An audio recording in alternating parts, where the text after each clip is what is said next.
Deruda.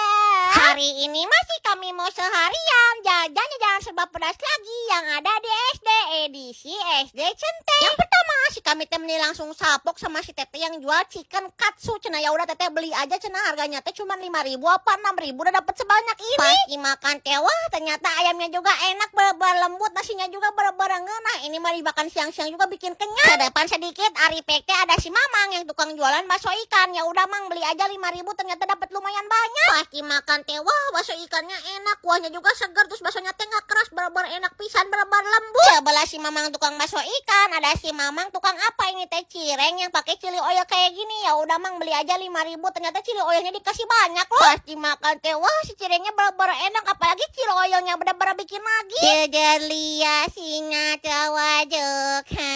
Iyo teh mending pisan. Cobalah si Mamang tukang cireng, ada si Mamang tukang batagor yang bener-bener enak pisan. Wah barudak ini mah kudu wajib dicobain, kalau ke SD Centeng wajib nyobain batagor si Mang ini bener-bener enak banget. Ke belakang sedikit ada PT ada si ibu yang tukang jualan mie. Ya udah Bu beli aja 5.000. Pas dimakan teh ulus ya ternyata ini bener-bener enak pisan, si mie nya teh bener-bener lembut. Urusan minumannya Mas kami pilih es teler. Wah ini mah bener-bener enak banget, bener-bener segar. Lanjut Pak 2. Tadi jajan-jajanan di mana lagi ya?